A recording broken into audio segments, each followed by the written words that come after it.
Friends, ನಾನು ನಿಮಗೆ ಇವತ್ತೊಂದು ಬ್ಯೂಟಿಫುಲ್ ಸ್ಟೋರಿ ಹೇಳಕ್ಕೆ ಹೊರಟಿದ್ದೀನಿ. ಅದು ಒಂದು ಬರ್ಡ್ ಬಗ್ಗೆ, ಅಂದರೆ ಪಕ್ಷಿ ಬಗ್ಗೆ. ಓಕೆ, ಆ ಸ್ಟೋರಿ ಸ್ಟಾರ್ಟ್ ಮಾಡೋಕ್ಕಿಂತ ಮುಂಚೆ ನಾನು ನಿಮ್ಮಲ್ಲಿ ಒಂದು ಚಿಕ್ಕ ರಿಕ್ವೆಸ್ಟ್ ಮಾಡ್ಕೊಳ್ತೀನಿ. ಅದು ಏನಂತಂದರೆ, ನಿಮ್ಮ ಮನೆ ಹತ್ರ ಎಲ್ಲರೂ ಪಕ್ಷಿ ಬಂದರೆ ದಯವಿಟ್ಟು ಅದಕ್ಕೊಂಚೂರು ನೀರು, ಒಂಚೂರು ಅಕ್ಕಿಯನ್ನು ನಿಮ್ಮ ಮನೆ ಟೆರೆಸಲ್ಲೋ ಅಥವಾ ಬಾಲ್ಕನಿಯಲ್ಲೂ ಇಡಿ. ಯಾಕಂದರೆ ಬೇಸಿಗೆಲ್ಲ ಸ್ಟಾರ್ಟ್ ಆದಂಗೆ ಪಾಪ ಅದಕ್ಕೆ ತಿನ್ನೋಕ್ಕೆ ಏನೂ ಸಿಗೋದಿಲ್ಲ.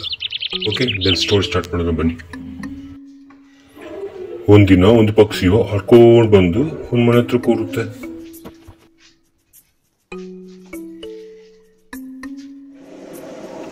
ತನ್ನ ಆಹಾರ ನೀರಿಗಾಗಿ ಅಲ್ಲಿ ಇಲ್ಲಿ ಹುಡ್ಕೊಳ್ತಾ ಇರುತ್ತೆ. ಅಷ್ಟರಲ್ಲಿ ಮನೆ ಯಜಮಾನ ಹೊರಗಡೆ ಬರ್ತಾನೆ. ಪಕ್ಷಿನ ಹಿಡಿಯಕ್ಕೆ ಅಂತ ಅದರ ಹತ್ರ ಬರ್ತಾನೆ.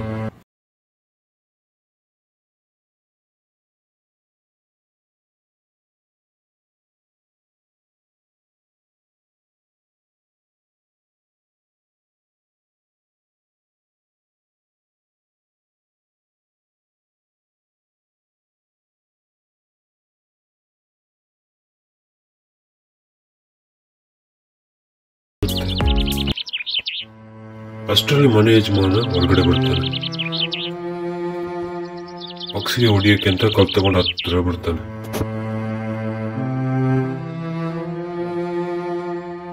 ಅಷ್ಟರಲ್ಲಿ ಪಕ್ಷಿ ಅಲ್ಲಿಂದ ಪರ್ ಅಂತ ಹಾರಿ ಹೋಗುತ್ತೆ. ಈಗ ಪಕ್ಷಿಯು ಮತ್ತೊಂದು ಮನೆ ಹತ್ರ ಹೋಗುತ್ತೆ, ಅಂದ್ರೆ 3ನೇ ಮನೆ ಹತ್ರ ಹೋಗುತ್ತೆ.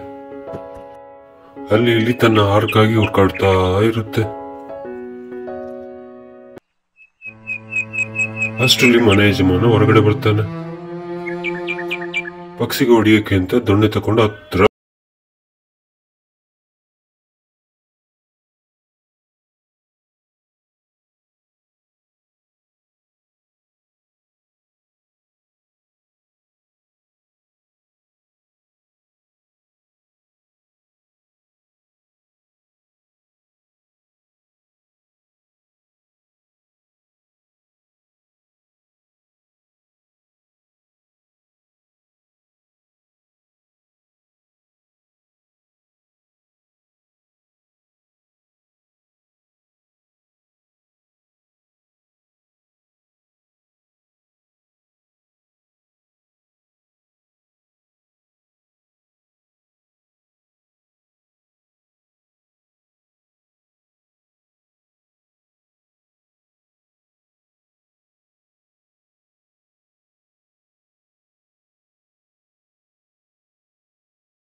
ಅಂತ ಹಾರಿ ಹೋಗುತ್ತೆ.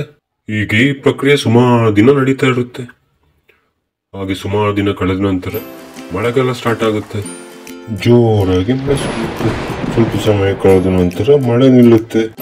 ಆಗ ಅಕ್ಕಿ ಹಾರ್ಕೊಂಡು ಬಂದು ಕಾಂಪೌಂಡ್ ಮೇಲೆ ಕೂರುತ್ತೆ. ಮನೆ ಯಜಮಾನ ಹೊರಗಡೆ ಬರ್ತಾನೆ. ಯಜಮಾನ ಗಾರ್ಡನ್ ಅಲ್ಲಿ ಏನೋ ಕೆಲಸ ಮಾಡ್ತಾ ಇರ್ತಾನೆ.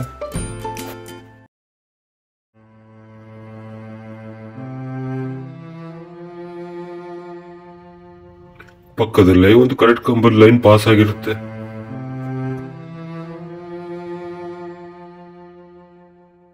ಆ ಕರೆಂಟ್ ಕಂಬ ಕಟ್ಟಾಗಿ ಕೆಳಗೆ ಬೀಳುತ್ತೆ.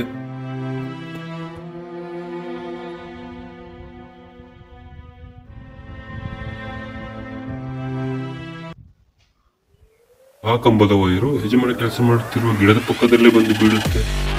ಇದೆಲ್ಲವನ್ನು ಪಕ್ಷಿ ದೂರದಲ್ಲಿ ಕೂತು ನೋಡ್ತಾ ಇರುತ್ತೆ. ತಕ್ಷಣ ಗಿಡ ಹತ್ರ ಹಾರ್ಕೊಂಡು ಬರುತ್ತೆ. ಯಜಮಾನಿಗೆ ಏನಾದ್ರೂ ತೊಂದರೆ ಆಗಬಹುದೆಂದು ಹಾರಿ ಬಂದು ವೈರ್ ಮೇಲೆ ಕೂರುತ್ತೆ. ತಕ್ಷಣ ಕರೆಂಟ್ ಪಾಸ್ ಆಗಿ ಅಕ್ಕಿ ಕೆಳಗೆ ಡಬ್ ಅಂತ ಬೀಳುತ್ತೆ. ಅಯ್ಯೋ, ಅಕ್ಕಿಗೇನಾಯ್ತು? ಅಯ್ಯೋ, ಬಿದೋಯ್ತು.